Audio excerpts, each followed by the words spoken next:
Hello students, आज हम लोग पीरियोडिक टेबल यूनिट में लेक्चर नंबर 5 में हैं और हम लोग पिछली क्लास में मॉडर्न पीरियोडिक टेबल पढ़ रहे थे और उसमें से हमने यस ब्लॉक कंप्लीट किया था। और मैंने आपको बोला था कि पूरी मॉडर्न पीरियोडिक टेबल को हम लोग ब्रेक कर करके पढ़ रहे हैं पहले, और फिर फाइनली सारे ब्लॉक कंप्लीट करने के बाद इस टेबल को एडिट करके पढ़ेंगे। तो आज का ब्लॉक होगा हमारा पी ब्लॉक। पी ब्लॉक की स्टडी करेंगे। सबसे पहले पी ब्लॉक को डिस्कस करूं आपसे कि पी ब्लॉक के एलिमेंट्स क्या हैं। तो एक कॉमन सा डेफिनेशन निकालते हैं कि वे एलिमेंट्स जिनका नॉर्मल इलेक्ट्रॉनिक कॉन्फ़िगरेशन NP1 से NP6 तक का होता है, वे पी ब्लॉक के एलिमेंट्स कहलाते हैं। Because P have maximum 6 electron. तो अगर स्टार्ट करेंगे तो 1 से लेकर के 6 इलेक्ट्रॉन भरे जाएंगे इसमें P में, और जो N है यहाँ पर वह कोश है। तो N का वैल्यू पूर्णांक होता है और 1 2 3 में प्रदर्शित करते हैं। अकॉर्डिंग टू आबोज़ला P के स्टार्टिंग 2P से करते हैं, तो 2P 3P 4P 5P 6P, इनमें से अगर रिलेटेड आपको कोई भी मिलता है तो वो एलिमेंट्स के लिए हम इस कैटेगरी को बिलोंग करेंगे, NP1 से NP6। देन उस एलिमेंट को P ब्लॉक में सबमिट करेंगे। तो अब आइए हम लोग P ब्लॉक का स्ट्रक्चर समझते हैं, उनके सभी ग्रुप्स के बारे में जानते हैं और फिर एक एक ग्रुप्स के एलिमेंट्स को क्लियर करते हैं, और साथ ही साथ इनके प्रत्येक वर्ग के तत्वों को या समूह के तत्वों को क्या कहते हैं, इनके नाम जानते हैं और इनकी स्पेशल प्रॉपर्टीज पर।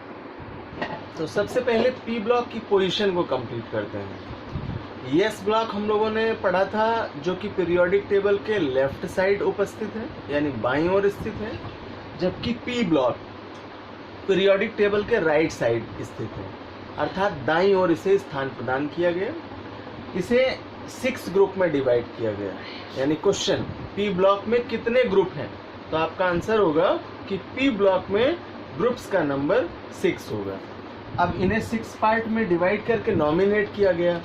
तो पहला जो ग्रुप है उसे नॉमिनेट करेंगे 3rd A, दूसरे को 4th A, तीसरे को 5th A, चौथे को 6th A, पांचवें को 7th A और छठवें को 0 ग्रुप यानी शून्य समूह के तत्व कहते हैं। जब हम क्षैतिज चलते हैं तो हमें आवर्त मिलते हैं, अर्थात 7th पीरियड 1st से लेकर के 7th तक की प्रेजेंस है, और जबकि वर्गों की संख्या यहाँ पर हमें 6 प्राप्त होती है। तो सबसे पहले 3rd A ग्रुप स्टडी करेंगे। यहाँ 5 एलिमेंट्स हैं जो स्टडी एलिमेंट्स के रूप में हैं, जबकि 7th पीरियड के जो एलिमेंट्स हैं उनकी एब्सेंस है। तो हम लोग स्पेशली इन 5 एलिमेंट्स के बारे में समझते हैं, क्योंकि जब हम प्रॉपरली इसका स्टडी करेंगे इस यूनिट का पी ब्लॉक के नाम से, तो उस समय वहाँ पर हमें इन 5 एलिमेंट्स के लिए इनकी पोजीशन यानी स्थिति की विवेचना करना होगा और इनके कंपाउंड्स को पढ़ना होगा। तो 3rd A ग्रुप, चूँकि यहाँ बोरान और एल्यूमिनियम मेन एलिमेंट्स हैं, इसलिए इसे बोरान फैमिली या एल्यूमिनियम फैमिली कहते हैं। और इसमें आने वाले जो एलिमेंट्स हैं वे हैं boron, aluminium, gallium, indium and thallium. Now 4th A group, इसे कार्बन फैमिली कहते हैं। यहाँ मुख्य जो एलिमेंट्स हैं वो कार्बन है, और साथ ही साथ एक्टिव एलिमेंट्स के रूप में सिलिकॉन की प्रेजेंस है, अर्थात इसे सिलिकॉन फैमिली भी नॉमिनेट करते हैं। यहाँ आने वाले elements carbon, silicon, germanium, tin और लेड। आपको जानकारी करा दूं कि जो 4th A ग्रुप है, यहाँ आने वाले एलिमेंट्स परिवर्तित संयोजकता वाले होते हैं, क्योंकि इनका इलेक्ट्रॉनिक कॉन्फ़िगरेशन करने पर इनके आउटर मोस्ट ऑर्बिटल में 4 इलेक्ट्रॉन्स की प्रेजेंस पाई जाती है, यानी 4 इलेक्ट्रॉनों की उपस्थिति होती है। इसलिए ये रिवर्बेटिव वैलेंसी को रिप्रेजेंट करते हैं, प्रदर्शित करते हैं। दूसरी बात, यहाँ पर हमें मेटल्स, नॉन मेटल्स एंड सब मेटल्स तीनों ही उपस्थित मिलते हैं, धातु, अधातु और उपधातु। जैसे carbon, silicon, germanium, tin and lead. तो मेटेलिसिटी प्रॉपर्टीज इनका इंक्रीज करता है, इंक्रीजिंग ऑर्डर में चला जाता है।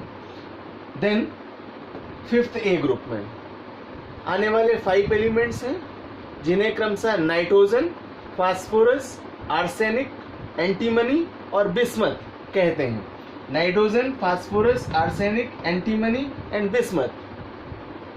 देन यहाँ पर nitrogen and phosphorus are main elements, so this group is also called nitrogenous family, are also called phosphorus family group. Now 6A group, in it oxygen and sulfur are the main elements, so it is also called oxygen family group. In it 5 elements are mainly present: oxygen, sulfur, selenium, tellurium and polonium.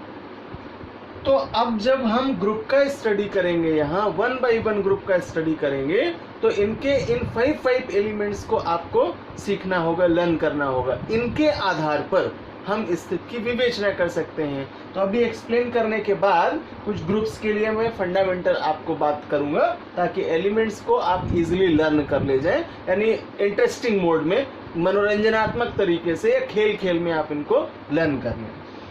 7th A, fluorine, chlorine, bromine, iodine, astatine. And now in 0 group, helium, neon, argon, krypton, xenon and radon are present.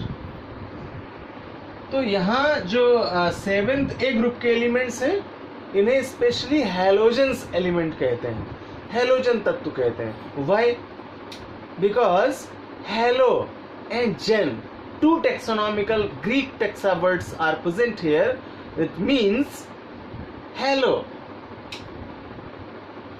for sea salt and xenao I produce. So it means I produced sea salt. मैं समुद्री लवण उत्पन्न करता हूँ। ये इस वर्ग के एलिमेंट्स का स्पेशल क्वालिटेटिव प्रॉपर्टी हुआ।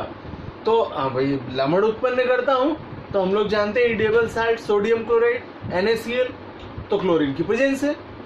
एंड आयोडाइज साल्ट खाते हैं तो आयोडीन की प्रेजेंस है। तो स्पेशली क्लोरीन और आयोडीन मुख्य रूप से उपस्थित हैं। तो जब जब आपसे हैलोजेंस की बात होगी, वहाँ हम क्लोरीन, ब्रोमीन और आयोडीन, इन 3 एलिमेंट्स को हाईलाइट करेंगे। और इन हैलोजेंस के लिए कॉमन सिंबल X रिप्रेजेंट करते हैं, यानी कैपिटल X जहाँ जहाँ मास्टर रिएक्शन में यूज करेंगे, वहाँ हम इन्हें हैलोजेंस के रूप में जानेंगे। तो इसके अंतर्गत आने वाले एलिमेंट्स हैं fluorine, chlorine, bromine, iodine and एस्टेटिन। Now 0 group elements, इसे इनर्ट गैसेस कहते हैं, इसे शून्य समूह कहते हैं, इसे उत्कृष्ट गैसें कहते हैं, इसे नोबल गैसें कहते हैं। और इसके अंतर्गत जो आने वाले एलिमेंट्स हैं वो नेचुरल स्टेबल हैं, प्राकृतिक तौर पर स्थायी तत्व हैं ये। Why? A question say to you, how do you prove that 0 group elements are inert gases? How do you prove that 0 group elements are inactive? Then your one word answer, because 0 group elements have 8 electron in their outermost orbital, replacement of helium.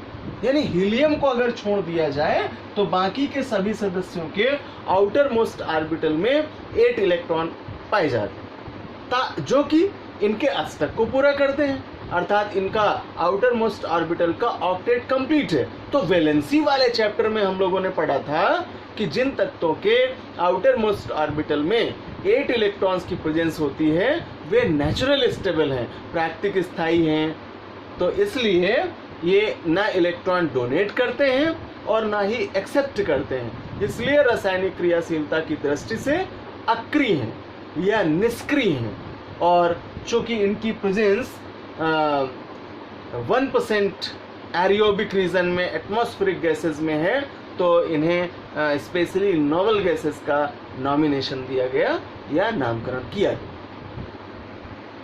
परंतु वर्तमान में यह xenon ऐसा compound है, ऐसा zero group elements है जिसके आज हैलाइड्स की प्रेजेंस देखी गई है और ये उपयोगिता की दृष्टि से बहुत ही महत्वपूर्ण है। तो इस ग्रुप में आने वाले जो एलिमेंट्स हैं वो helium, neon, argon, krypton, xenon and radon हैं। और बताऊं आपको कि जब जीरो ग्रुप का स्टडी प्रॉपरली अलग से करेंगे हम लोग, then most important section for you, a question set to you, give rise the one important uses of zero group elements. Then हम लोग वहां पर इनके एक एक मुख्य उपयोग की बात करेंगे, इनकी डिस्कवरी की बात करेंगे और इनके इंटरेस्टिंग नॉमिनेशन की बात करेंगे कि क्यों इनका नामकरण किया गया। एक लास्ट पॉइंट यहाँ से करूं कि जो रेडॉन है यहाँ एलिमेंट्स, उसका सबसे ज़्यादा उपयोग पूछा गया है और ये आज वर्तमान में एक मोस्ट पॉपुलर डिजीज़ है कैंसराइटिस, कैंसर रोग। तो कैंसर रोग की उपचार के लिए इसे थेरेपी के रूप में इस्तेमाल किया जाता है और इसको सबसे पहले डॉर्न नाम के साइंटिस्ट ने डिस्कवर किया।